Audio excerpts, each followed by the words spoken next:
5 years ago, we were in our late 60s and about 25 pounds heavier than we are today. 5 years ago, I was in so much pain from an autoimmune condition and on heavy doses of medication. If you had told me then that I would be walking 10 to 12 miles a day, 500 miles across Spain in my 70s, I would have laughed.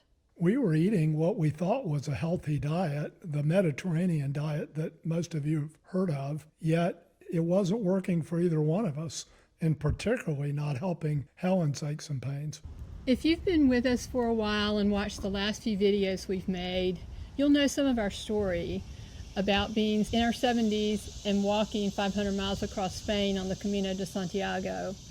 And you know some of our story about just our general love of walking because of all the benefits, how we train to do that, and what it does to our bodies.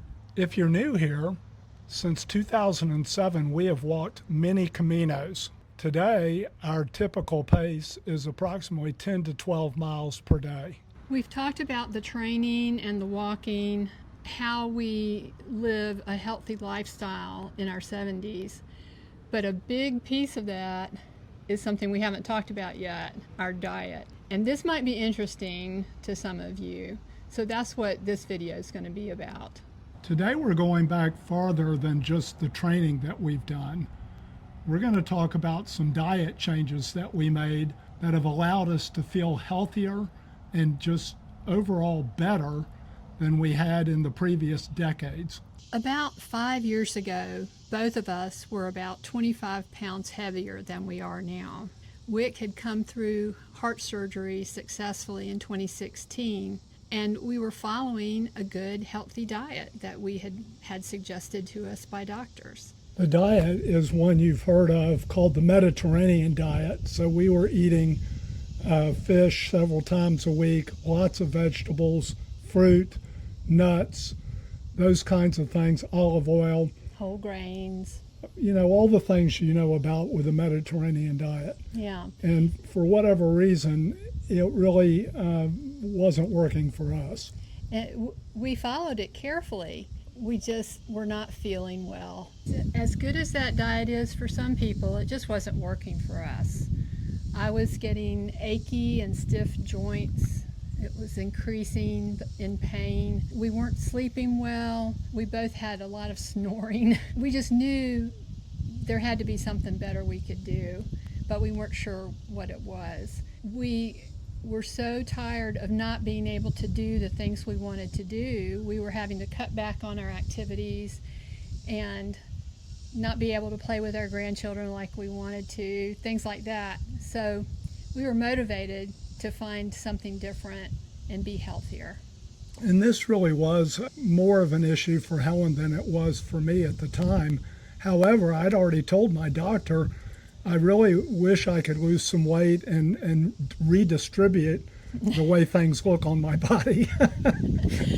So that's what led us into the next phase, which we started about 5 years ago, which was trying to figure out what we could eat and be healthier.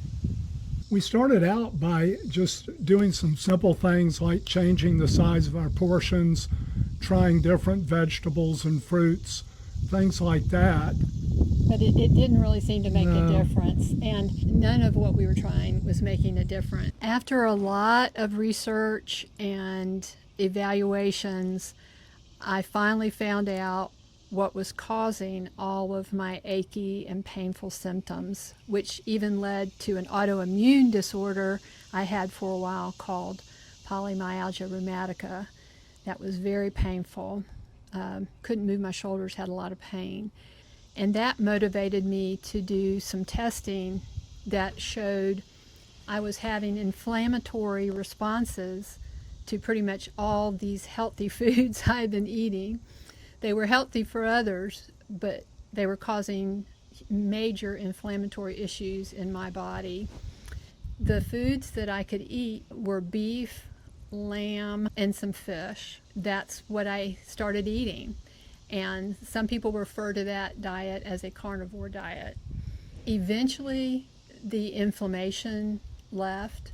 I started losing weight and not having the painful bloating reactions I had before that to all these other foods I was eating. It was a long journey of over a year and a half or 2 years before I really discovered I needed to stick to a carnivore diet. Eventually, I was able to add butter, eggs, and tallow. I can have a little bit of cheese.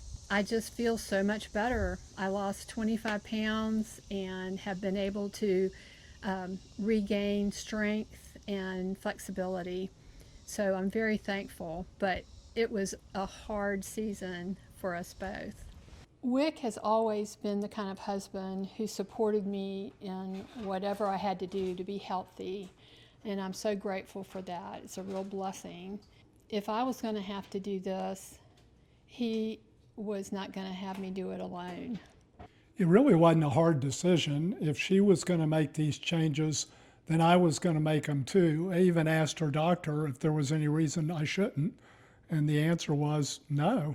In fact, I think the doctor was looking at me to see if I was going to be supportive. Wick's body is very different from mine. He didn't have the problems I had with the inflammation. So he has been able to add back in some things that I still can't eat, like lettuce and berries and fruit, apples, sweet potato. So he can have things that I still need to stay away from. So he's more of what I think people call a ketovore, where he does add in some low-carb sorts of foods. I even sneak in a scoop of ice cream occasionally. Oh, yes. Still how we eat today, 5 years later, after we started making these changes. And we just stay to a really simple menu day in and day out. It's more important to us to stay feeling good than to have a lot of variety. So, and it just keeps the workload simple. So for breakfast, I typically will do some pastured eggs when I can get them, scrambled with some leftover steak from the night before, chopped up and put in there with plenty of salt. And then for lunch, I do usually a ground beef hamburger, a nice big one, probably a half-pound burger, and cook it here in the air fryer. For dinner, we fix a couple of little steaks, either in the air fryer or out on the grill, depending on the weather. And the only thing Wick does different at dinner from me is that he adds a sweet potato, half of a sweet potato, just to have some variety, because he can do that and not be sick. It's very simple. So for breakfast every day, I have some just plain yogurt, like the A2 because it's easier to digest, a handful of toasted pecans and walnuts that I have mixed, and then a scoop of beef prime protein powder. For lunch, I just do a chef salad, lettuce, turkey, cheese, avocado. If there are berries in season, I'll have some berries. If not, I'll have an apple for dessert. You might think that's not much variety. I think I'd really get bored with that. What I don't get bored with is feeling better, sleeping better, being pain-free. So I just want you to know that for us, it's worth it to stay on this kind of diet so that we can benefit and have a healthy, active lifestyle. As soon as we had started eating this way, we both felt better just within days. And within a week, we checked our weight and we had both lost weight. And not only that, but the bloat that was one of the symptoms of my inflammation was going away. We were very fortunate that we did start losing weight quickly because it was so encouraging, and it made us feel like, hey, this might work for us. And this wasn't a crash diet of some kind. This was just how our bodies responded to this new diet. and it's continued on and on. Making these changes in our diet are a big part of what makes all of the long distance walking possible.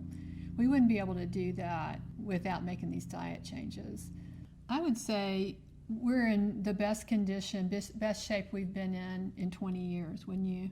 Yes. Yeah. If you don't hear anything else from this video, the thing that we discovered, particularly as we aged, was that we were unable to lose the weight we wanted to lose and feel better just by walking more and exercising more, because we just physically couldn't do more than we were doing. And therefore, we needed to change our diet. And once we added that component to our exercise that we were already doing, that's when things really started happening. We didn't make these changes until we were in our late 60s, just 5 years ago.